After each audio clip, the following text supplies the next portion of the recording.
All right. Welcome to Airborne Sealife, the podcast about metal music and whales, I guess. No, sorry, it's not about whales. Um, no one's gonna sue us, right? It's about nonsense and metal. We're not gonna get a cease and desist from any specifically French band that are No, run by no, two brothers no. The French that are have a too busy song about. protesting for that.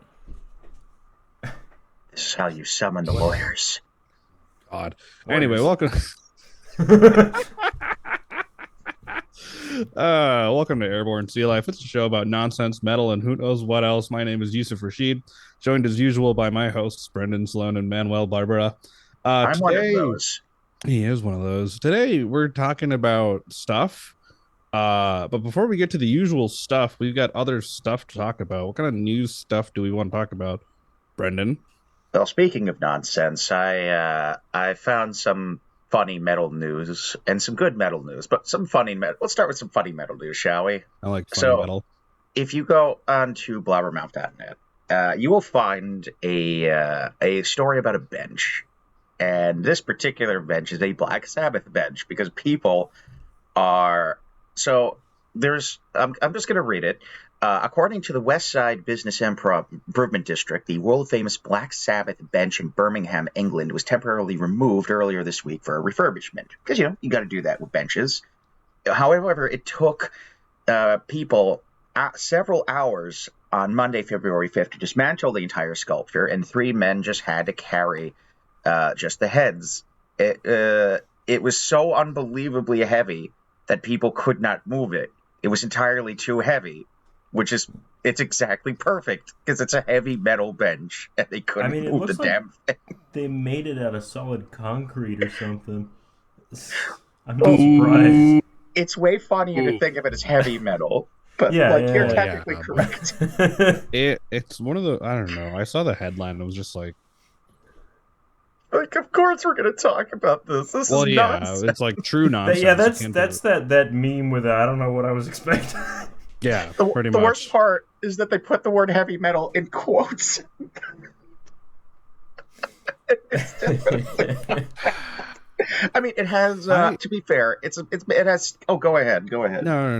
I was gonna say I love when people do this kind of stuff. They make like it's like a bench like dedicated to someone, or like they make a like you know how like some people make like trophies for like little like tournaments they hold, like fantasy football people, or like hell, I've seen people have trophies for D&D campaigns. Oddly, and sometimes they go a little too all out. Like for example, I was just listening to a podcast yesterday where they have a trophy for anyone that wins their dumb games, and the trophy is 104 pounds made of solid gold. I mean, yeah. What else are you gonna make it out of? Well, yeah, but then you're like, how are you supposed to carry it home? And one of them was like, oh, I didn't think about that part. Yeah. Again, that's not our problem. Yeah, and I'm like, it's the same thing with a bench. Like, if you got to move it, maybe not make it the heaviest thing on earth. Now, I love that it's like legitimately heavy metal, but at the same time, you're like, oh my god, really? Look, what else were they gonna do? I It know, it right? it needs to be. This is a bench for like the godfathers of heavy metal, Yeah. and look, I've seen where you're coming from. I completely understand what you're saying, but the problem is that's ridiculous. It has to be the heaviest thing of all time because why wouldn't it? If it's too easy to move, it's not. It does. It's just. It makes too much sense. I'm Well, right, I sorry. yeah. would make a joke about the heaviest matter in the universe, but I'm afraid we'd get sued again. Oh my Yeah, let's god. not do that. We're good. I'd rather we not get sued. This is how we invoke the lawyers. What lawyers?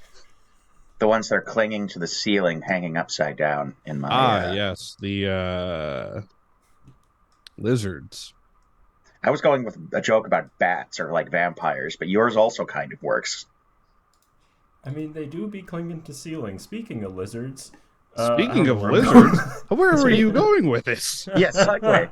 I do like a good Segue. segue. I Oh, like no, where no, no. this I is was just going. going to start talking about Dream Theater, Oh but my I don't know how to god. get there. I mean, we could talk. We do We have an could. option for that. We do have Also, the option. can we talk about why does this drum kit have 3 kick drums?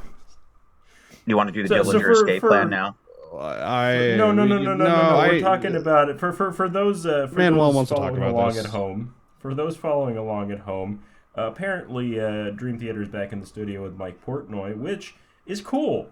However, I'm really confused about why this drum kit on the picture in this news article has 3 kick drums. Does Mike Portnoy have 3 feet? Well, here's the thing. I think the answer is obvious, and the answer is Prog. It is progressively increasing the size of the drum kit, and it's just more drum is required. So your question is a ridiculous one.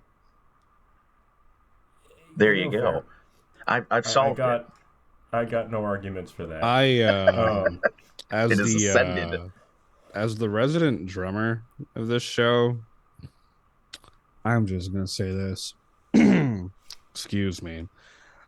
I saw a photo of it on Instagram, like swirling around yesterday, and went, "Oh man, fucking!" I thought it was like, can I be honest about something, Manuel? You're gonna hate me that I'm bringing up a reference to this. 5 minutes into the show, I saw a picture of the kit and went, "Oh, is someone making a Neil Peart tribute kit?" You know, the drummer of that band from Canada, Rush. Yeah, the Canadian power trio. Yeah, them. I hear they're famous. I thought it was some kind of tribute kit, and then I looked again, and someone's like, "Oh my god, Mike Portnoy's back in the studio," and I'm like, "Mike Portnoy's not fucking playing with Rush. What the fuck is? Oh no!" Mike Portnoy has had a history of drum kits over his career that he calls like different names. Like there's the Red Monster, the Purple Monster, I think, and they're all like very large kits, very akin to his weird stuff that he does as a drummer. This one's I think it's called like the Siamese Monster or something like that. Cool name, but at the same time, like, why do you need 3 kick drums, Michael? Why? Like, what is the point of half of that kit? You can get away with less. But yeah, Prog, right? That's the answer. I do like the sound of a double kick setup. It does. I like the sound of a double. I like the sound of a double kick setup. Like 2 drums, it sounds better than a single drum. It does sound with 2 better than a single. It does. I agree with you. However, some freak shows, and I'm only saying that because I know people like this, have a 3rd kick drum set up like somewhere far away. That's set up by like the slave pedal is what we call it for a double pedal. So the other pedal. That is like closer to your right foot, so then you can then control that. It's a whole thing, and at the end of the day, it's dumb. Why do you need that? Like, I don't know. I saw the picture of the kit and I just went, oh, Christ, he's back at it again. But anyway, I mean, we do love Portnoy here, and we like Dream Theater sometimes, especially when they have a biblically accurate drum kit. I'd like to. Oh yes. God, yes, that is correct. There we go. That's and look. Okay, look to the point. At least it's not in a gyroscope yet. Okay, it's not rotating. Yeah. It is a stationary drum kit, and it's okay. It's fine. I'd say this is America. Oh wait, no, Dillinger Escape Plan. Where are they from? They're definitely not from Canada. Is there anywhere? No, they're not. They're American. Okay, cool. This is America. They can do that. They are allowed. The law. This is what the Cowboys defeated the British in World War II over, and it's okay. Everything's gonna be fine. They're from New Jersey. Hell yeah. Fuck. Yusuf, you're losing the war now. You're losing. You have. I lost the war years ago. I'd like to take what the fuck is going on for 400, Alex. I've said it once and I'll say it again. So speaking of non sequitur, on that topic, I don't want to get into this too much, but yeah, the Dillinger Escape Plan is coming back for 3 nights. And I only know it's 3 nights because A, social media, and B, my sister's going to New York for one of the shows. I don't know which one. Anyway, they're doing a night with the Callistyle Boys, who sick band if you've never checked them out. And also their vocalist Carson is a sweetheart, lovely guy. They're doing another night with Car Bomb, and then they're doing a 3rd night with both bands. Actually, I think they have like 4 bands opening, but it's going to be a wild time. I do want to see Dillinger and Car Bomb. I feel like I'm going to get my head stoved in by some. Oh yeah, it's going to be nuts. Like, I'm keeping away from that, but it's Dillinger, so my sister's going, but that's going to be fun. It's cool they're coming back for 3 nights. I think it's going to be fun. Hey, you know what? The fans deserve something nice. I do have a story. Yeah, I mean, and do have it's a like a good much story. better like the thing than those bands that are constantly going on reunion tours. They're just doing like 3 nights. That's Yeah. it. It's not going to be like, actually, we're back now after the 3rd time we said we were. Yeah, it's just 3 Well, nights who and knows? then They we might call it still a day. do that, but Brendan, you had this a seems story. like they're doing it I more do, for and I fun. told Manuel this story once. It is a Dillinger Escape Plan story, and it was about the time that I went to Barbecue and I was still doing radio with some people from the station, and Dillinger Escape Plan was playing there that particular year.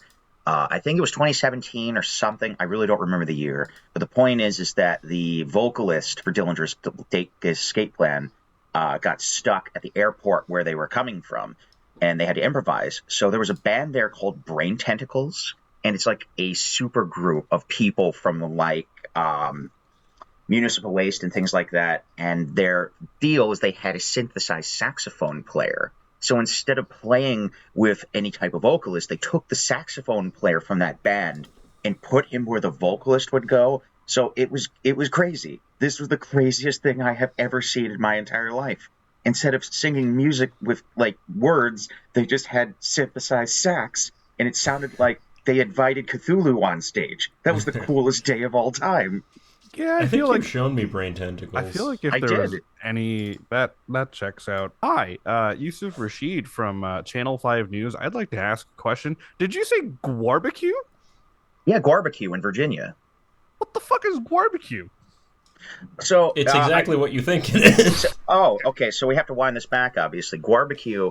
If you're, I trust I don't need to explain guar as a concept. No, you don't need to explain I don't guar know as if a anyone concept. can I think explain guar as a everyone knows concept. who guar is at this point. I see, guar is less of a band, and it's more of a concept. It's more of a state of being. I think. Have you ever seen their TED Talk?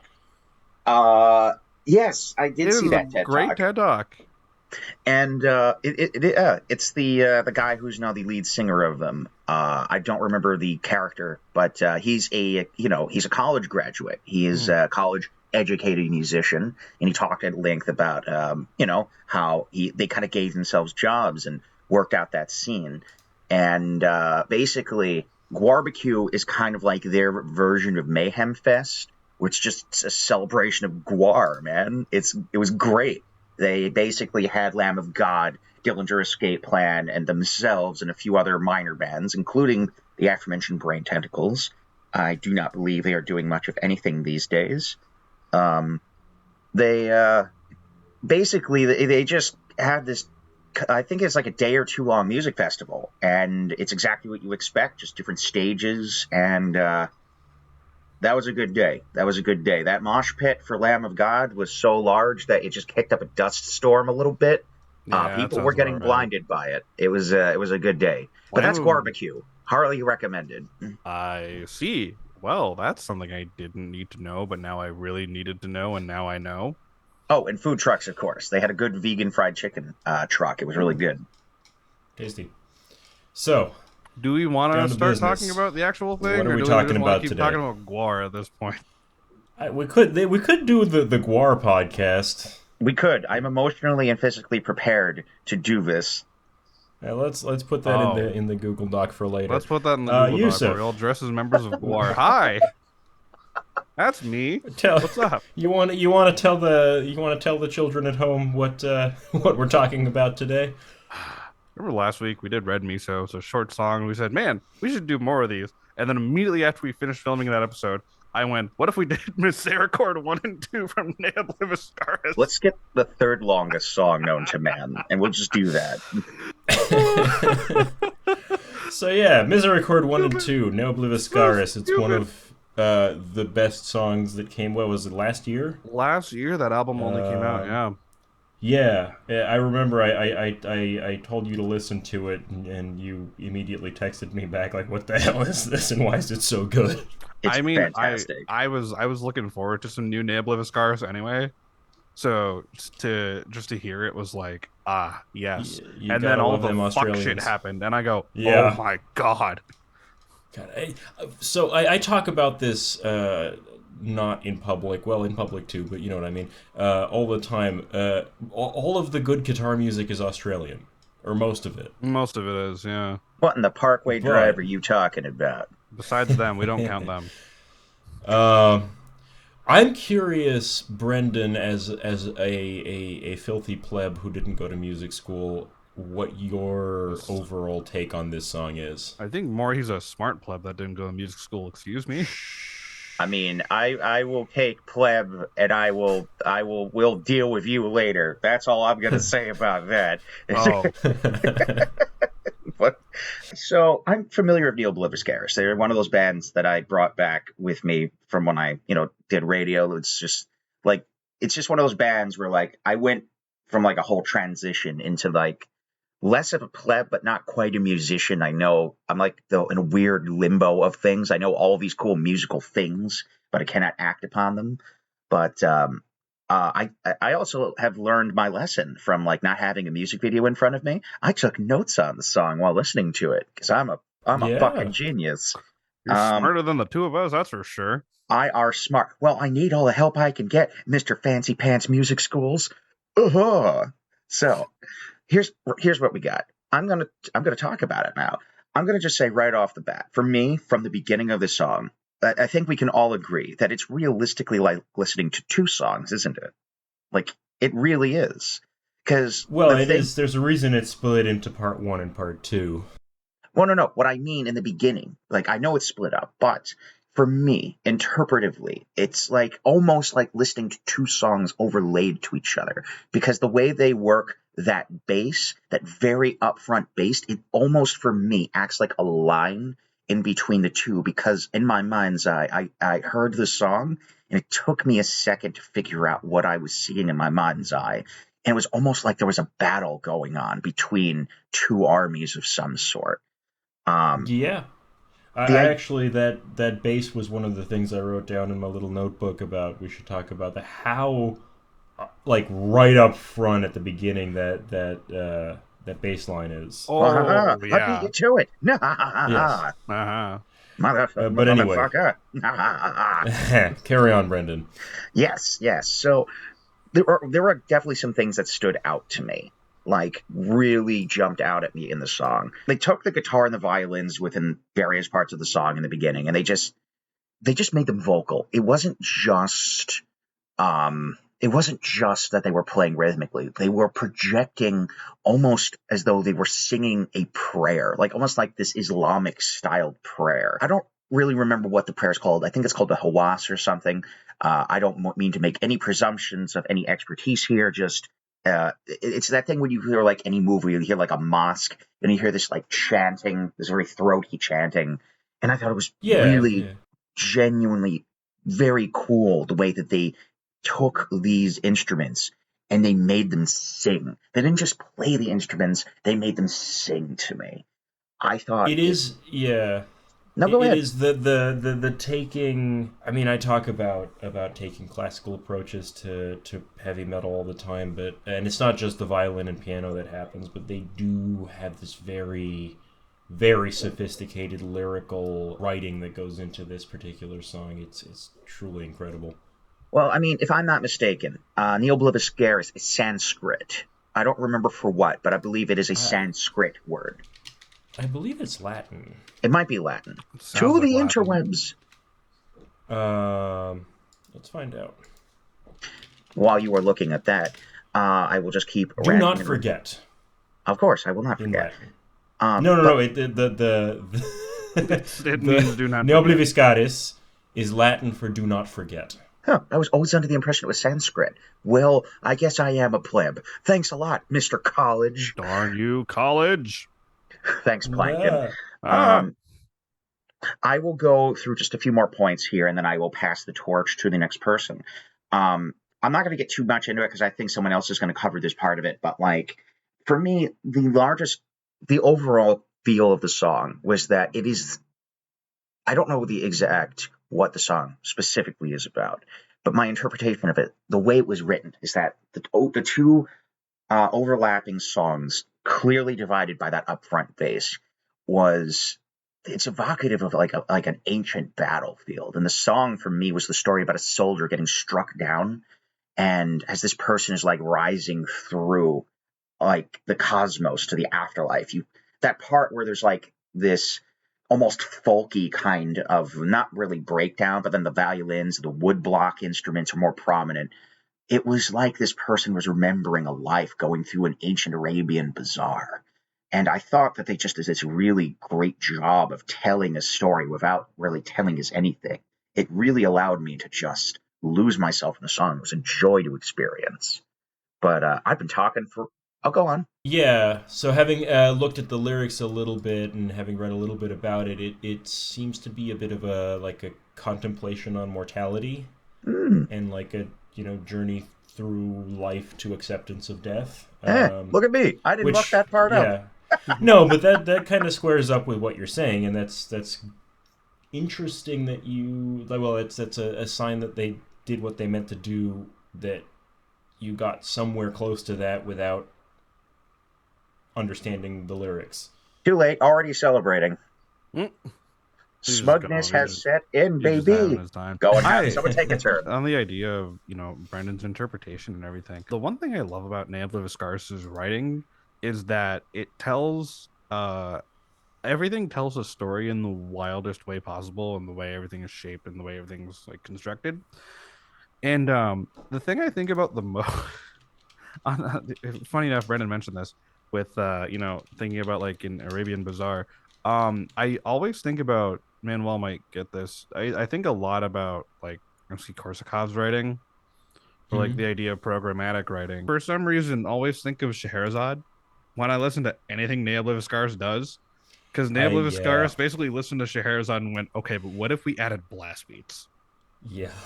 And it's pretty much that. Like, there's this moment in the first part of Misericorde in I believe it's the 240-ish mark.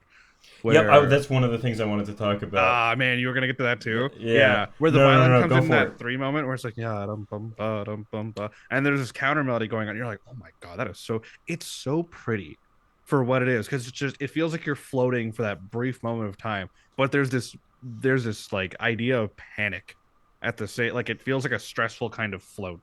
Yeah, exactly. Yeah. It's not just a pretty, it's evocative. That's the word I would use to describe it. And the thing is, like, I had it written in my notes. I just wrote there because it just, the way it sounds, and when everything starts coming in, like underneath that motif of just ya dum bum dum bum bum, you hear the counter melody in a second violin track, and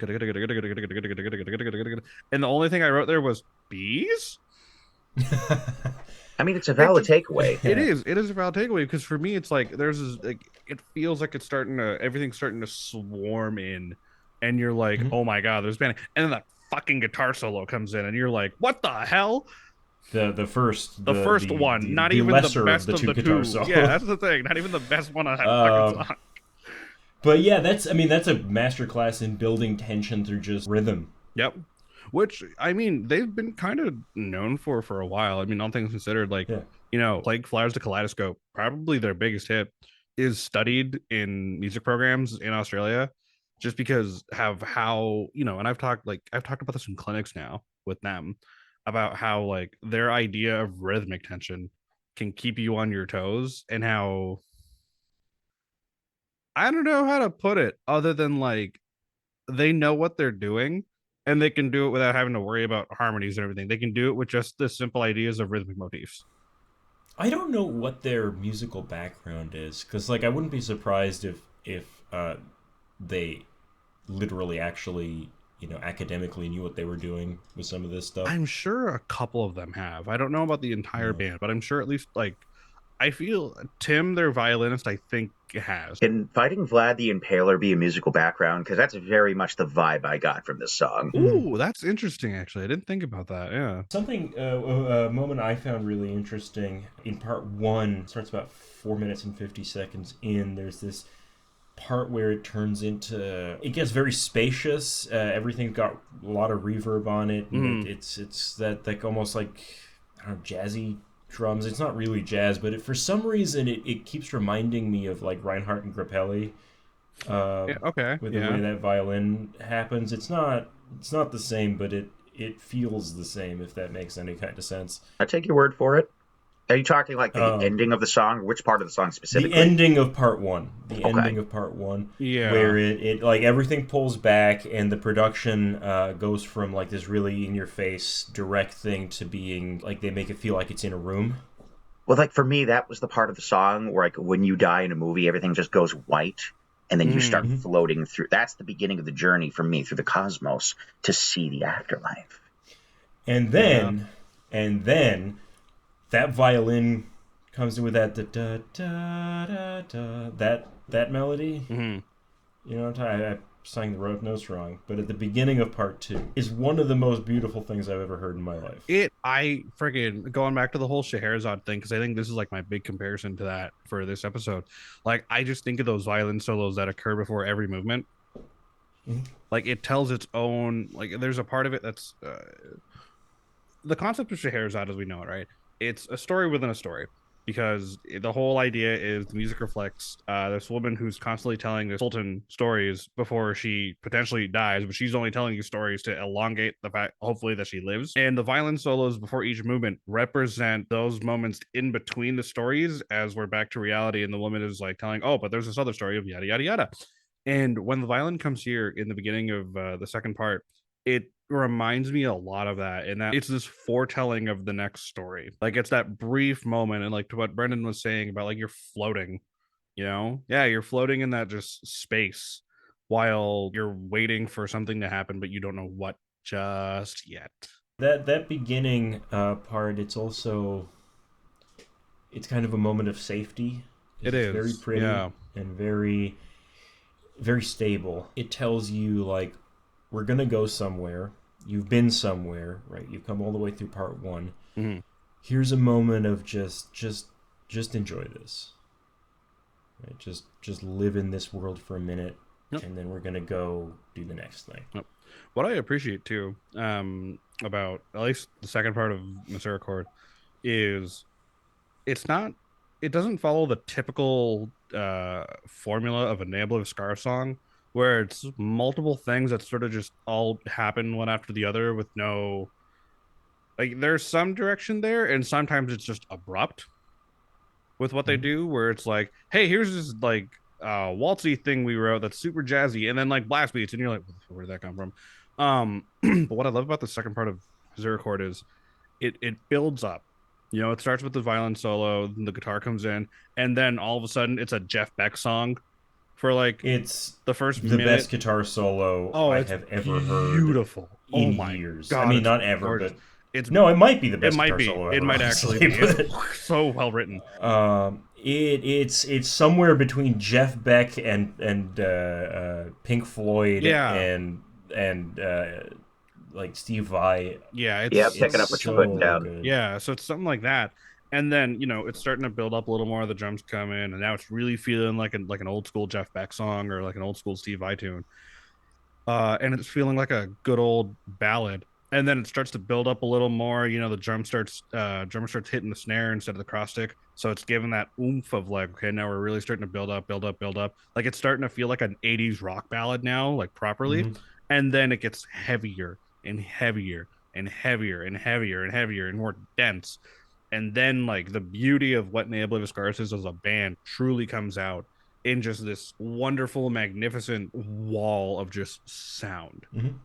I think you're just, in that instance, instead of building the narrative of the song, you're building the tapestry, the background, the foundation. You're weaving elements together to make something better than the sum of its parts in that instance. The two basic tricks for increasing tension, funnily enough, they're kind of the opposite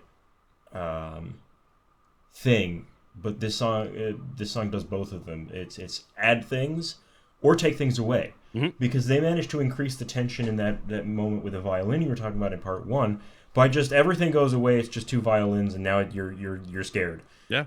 And here they do the exact opposite for a similar effect. Anyone that makes music, just remember, it's that simple. Just do it correctly. Just be good. Yeah. Don't be bad. No, but like really, a lot of making music is like you have your bag of tricks. And you use your bag of tricks, and it's not always great, but Like, that's the reason people sound like what they sound like. You know, Yeah. the reason you're never going to confuse Ne Obliviscaris for Jeff Loomis. Those two have their bag of tricks, and that's what their sound is. Yep. See, for me, I think a lot of I was literally thinking about this earlier. I think every band has a very distinctive vibe to it. For me, Ne Obliviscaris has always been like an ancient telling of like a bygone age and like the ancient past. But then you have very distinctive bands, like a band like Metallica. They would be like fixing up a motorcycle in a garage and going down like a open highway and things like that, or getting into like a bar fight and things like Metallica, that. I think Metallica is very like they're so definitive of like the Bay Area lifestyle, you know, Yeah, I that could see like what you're saying. California lifestyle. You're just cruising down the fucking highway or the freeway, sorry, Americans. On your chopper, just, you know, wind in your hair, and you're just sailing down the road, just screaming, "Yeah!" I mean, yeah, it's either that or you're just really like getting into like an alleyway brawl with someone. Yeah, pretty much. But no, it's so interesting the way like a band will or can like tonally describe something like that. And I like also if it's like found an it. overarching, you know, kind of feeling. Like Metallica is very Bay Area, Ne Obliviscaris is very they're storytellers, Or like a band like you know? Septic Flesh, which was the name I forgot this whole time and was secretly Googling. For me, a band like that evokes the image of opening up like a necronamic tome written by the devil in human flesh.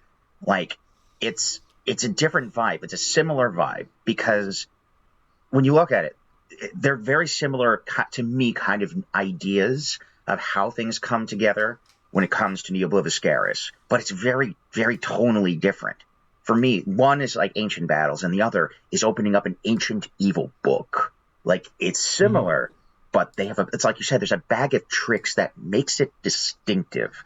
It's a very tonally isolated idea, and that's how you know you've done your job correctly. Mm-hmm.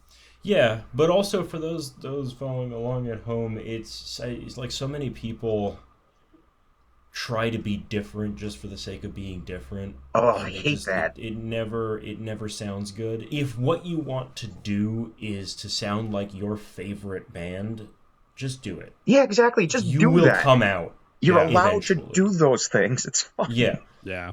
That's what and cover and bands like exist. even if you look at Ne Obliviscaris, they've been listening to clearly Scheherazade, bunch of old school death metal, and then they took all of those things, and you know, obviously Steve Vai and Jeff Beck. There's no way they Yeah, listened to Steve yeah, Vai and Jeff yeah. Beck with that solo. And eventually, all these things that you love kind of coalesce into like your bag of tricks, instead of you trying to just force something that isn't you. I mean, that's a fair statement. There's an old quote that I love to bring up to people when we get into topics like this. Now, I don't know who said it because the person that told me the quote is known for lying.